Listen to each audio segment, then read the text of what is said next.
Hello, welcome to the last lesson in our vectors unit. We're going to learn about vector projections today. Now, a component of the vector A in the direction of B is called a vector projection of A on B. Light rays shining perpendicular to the vector B would project the shadow of B corresponding to the component of A.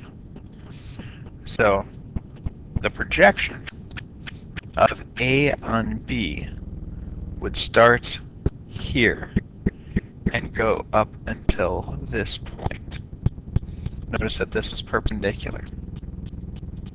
Now, what this vector does is it shows how much A affects this object, whatever this object is, in the direction of B. So say if we wanted something to be pulled up a hill here, and say our tow truck was latched on and was pulling the object up in this direction, we want to see how much force that pushes it in this direction.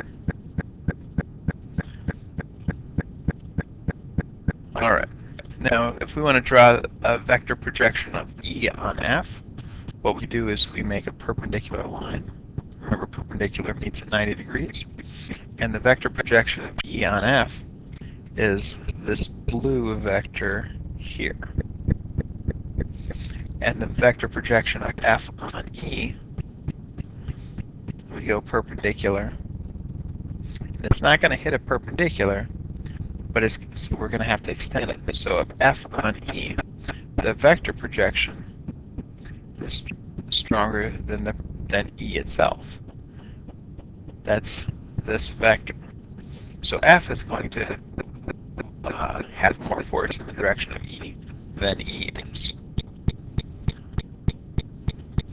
So if it's an obtuse angle, if we want to do E on F, I have to extend this out, bring this down. So E on F is this vector here. If I want to do on F on E, extend E out, the vector projection of F on E would be the distance from here to that point.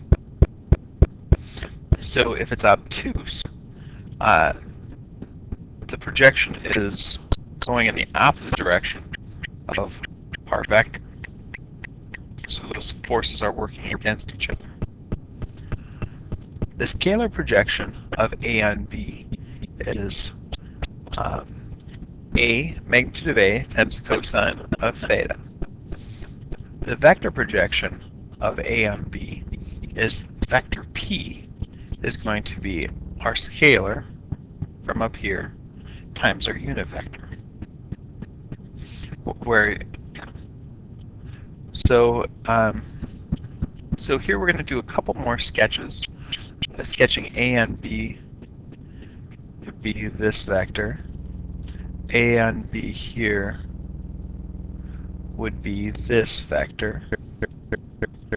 A on B here, we'd extend this out, meet it at 90 degrees, and be in this direction.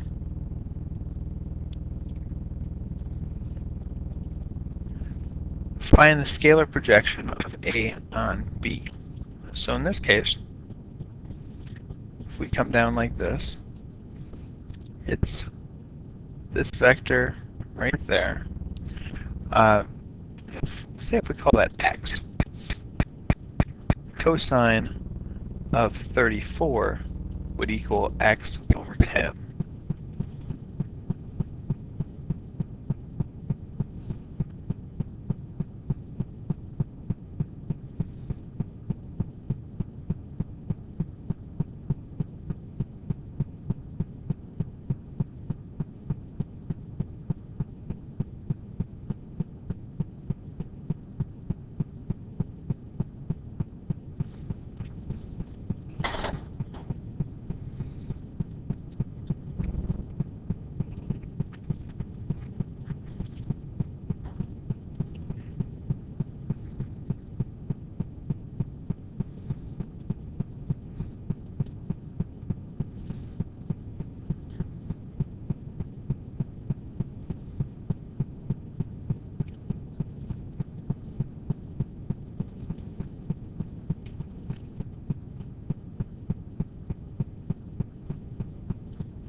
Alright, sorry for that little time gap there. So if we multiply 10 on both sides, 10 times cosine of 34 is going to equal x. So that distance is going to be 10 times the cosine of 34. So that's 8.29. So this is what we call our scalar projection.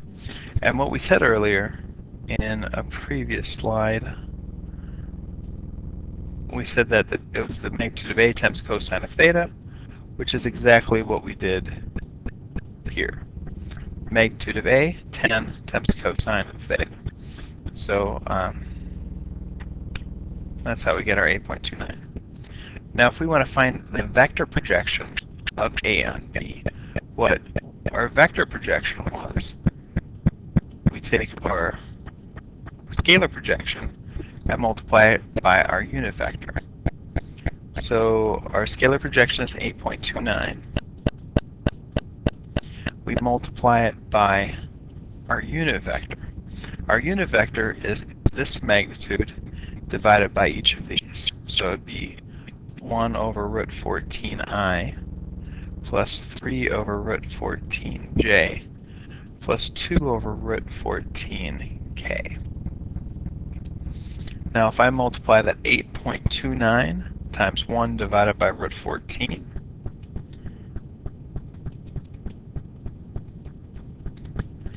I get 2.216i. 8.29 times 3 divided by the square root of 14. I get 6.647j. 8.29 times 2 divided by the square root of 14.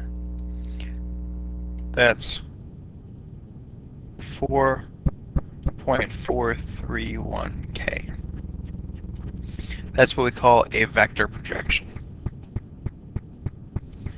Alright, now let's find a scalar projection of A onto B on these two vectors. Now the scalar projection is P is equal to magnitude of A times the cosine of the angle in between, which seems easy, but we need to find the angle in between these, which is challenging. The magnitude of A is pretty easy. Magnitude of A is the square root. You were using Pythagorean theorem in 3 dimensions, 3 squared plus 6 squared plus 1 squared. So that's going to be 9 plus 36 plus 1. So 10 plus 36, which is 46. So the square root of 46 times the cosine of theta. Now, to find the angle in between these, we need to use A dot B is equal to the magnitude of A times the magnitude of B times the cosine of the angle in between. So A dot B is going to be negative 6 minus 24 minus 5, so that's negative 35. Magnitude of A we already know is root 46. Magnitude of B is going to be the square root of 2 squared plus 4 squared plus 5 squared. So 2 squared plus 4 squared plus 5 squared is 45, so that's going to be the square root of 45. So if I divide both sides by those square roots, the cosine of theta is going to be negative 35 divided by the square root of 46 times the square root of 45, which is negative 0.7693. If I take the inverse cosine of that, my theta is 140.3, let's say. So now my scalar projection is the square root of 46 times the cosine of 140.3.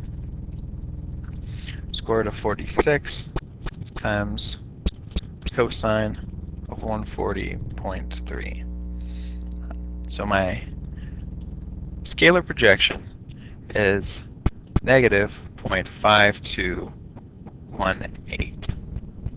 So what that means is it's going in the opposite direction. And we could have seen that from the A dot B, because A dot B tells us that these two make an obtuse angle.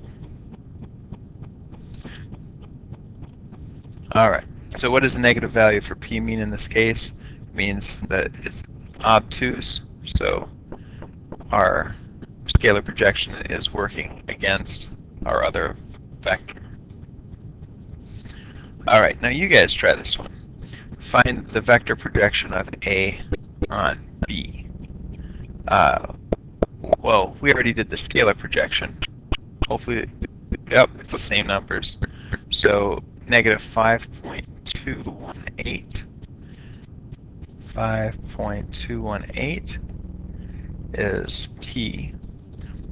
So the vector projection is just P times the unit vector. We know from up here P is the square root of 45, the magnitude of B. So this is going to be negative 5.218 times 2 over root 45 I minus 4 over root 45 J plus 5 over root 45 K. So now I have to multiply this times 2 divided by root 45. So I'm distributing this to each of 3 parts. So I'm going to multiply that times 2 divided by square root of 45. So I have negative 1.5556I, negative 5.218 times 4 divided by the square root of 45 gives us negative 3.111J. And then finally, negative 5.128 times 5 divided by the square root of 45. This would be an addition sign because a negative times a negative. This would be minus 3.822K. So that is going to be my vector projection. Alright, took a lot of work to get there. Hopefully this makes sense. Alright, good luck with the homework.